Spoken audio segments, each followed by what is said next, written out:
Jimmy Page's first solo album after Zeppelin didn't just smoke. It actually earned him a Grammy nomination. But somehow, Outrider is the most overlooked chapter of Jimmy Page's legacy.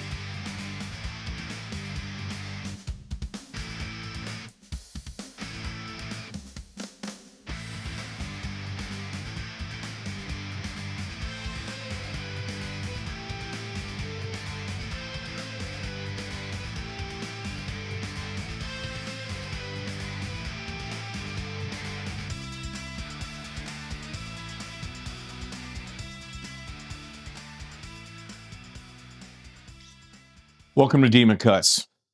No polish, no mercy, just truth.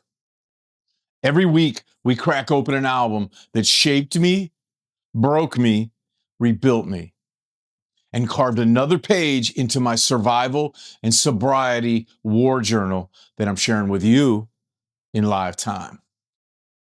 And today, we step into the smoke with a man who invented mystique, the architect of riffs, the shadow behind the spotlight, Jimmy Damn Page. And we share a birthday together, Jimmy. This is the forgotten record, a dirt-covered gem born from loss, addiction, theft, revival, and reinvention. This is Outrider. Now, by the late 1980s, Jimmy Page walked into this record carrying Bonham's death, Zeppelin's collapse, years of addiction. Critics calling him washed up, the pressure of his own legacy. 2 firm albums where he never truly unleashed. And then, as he began Outrider, most of the early demo tapes were stolen, straight up vanished. Like someone tried to erase the album before it even existed. Many artists would have quit at this point. Page didn't. He said, fine. Instead of a 2-album set, I'll make it lean, raw, mean, and focused. And that decision is why Outrider works. Now, you can't talk about Outrider without talking about Jason Bonham. He drums on several tracks, including the only one with Robert Plant. Think about that for a second. Page, Plant, Bonham blood. A spark of Zeppelin lightning in the middle of the 1980s. And here's a detail people overlook. Rights of Winter, a track that Jason played on, earned Jimmy Page a Grammy nomination for Best Rock Instrumental Performance. He didn't win, but the nomination alone proved Page still had fire in his hands. Now, the cuts above and the bullets that missed. The Essential 5. Number 1, Wasting My Time, featuring John Miles on vocals. He absolutely owns this track. His voice soars, cracks, pleads, and punches. This is the kind of singer who lifts a Page song into the stratosphere. Jimmy backs him with that gritty blues rock snarl. It feels like Page stepping back into the ring, focused, swinging, and alive again. Number 2, Rights of Winter. This is the Grammy-nominated song featuring Jason Bonham. It's pure instrumental violence. Fast, tense, sharp. It's Page off the leash. You can hear the stolen demos bleed through this one. He's playing like he's rebuilding himself piece by piece. This track earned the Grammy nomination. And honestly, in my opinion, it deserved a damn win. Number 3 is the only one featuring Plant and Jason Bonham. Lightning in a Bottle, the last true Page-Plant studio moment until the 90s.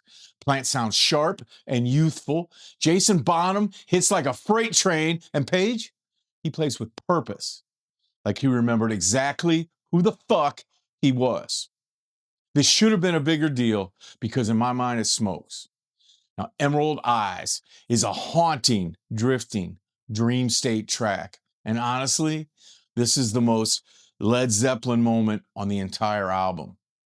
Not early Zepp, with the magic riff thunder or the folksy acoustic mysticism of Zeppelin 3, but that late era Zeppelin twilight, that emotional shimmering vibe all over in Through the Outdoor. The same reflective glow you hear on All My Love and I'm Gonna Crawl. Now, Jimmy isn't attacking here. He's painting, drifting, breathing.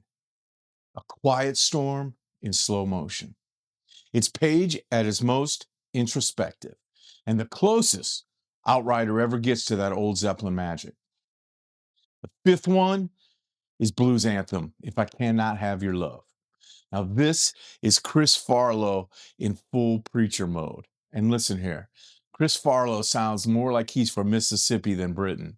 His voice has that southern grit, that swampy sorrow, raw blues ache.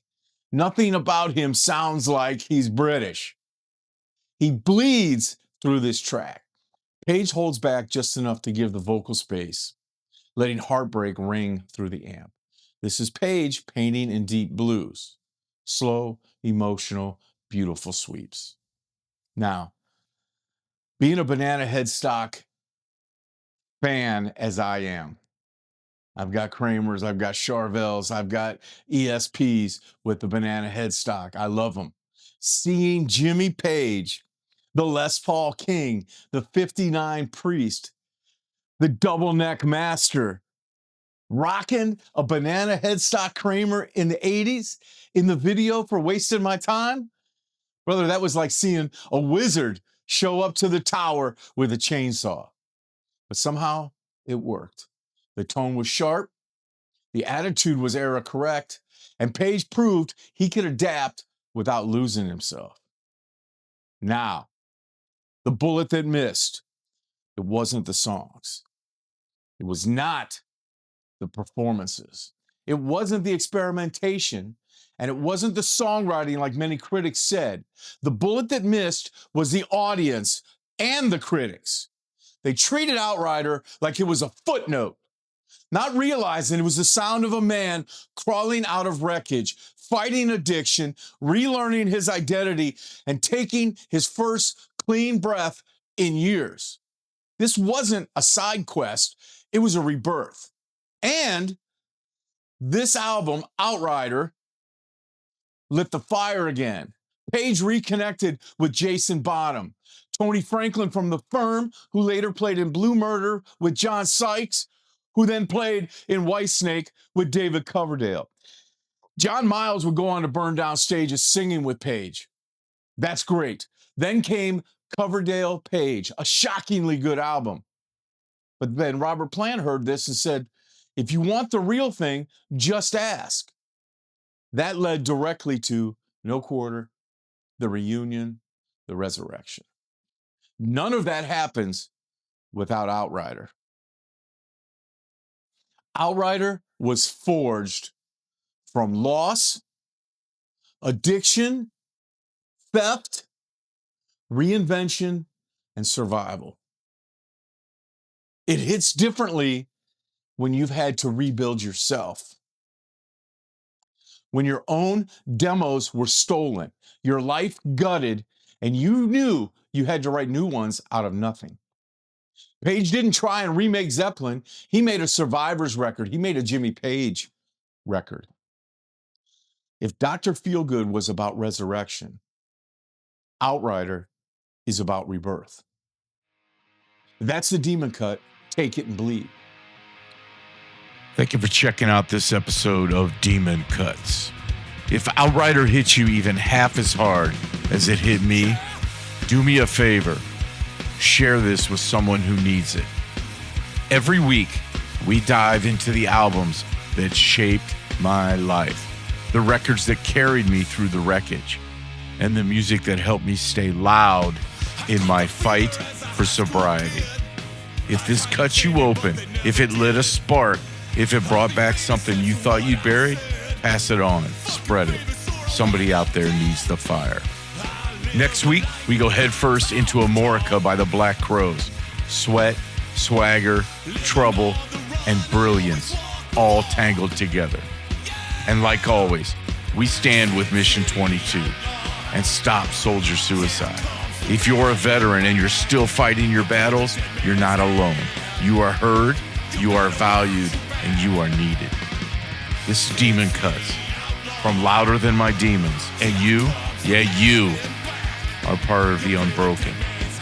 Take this cut and bleed with purpose.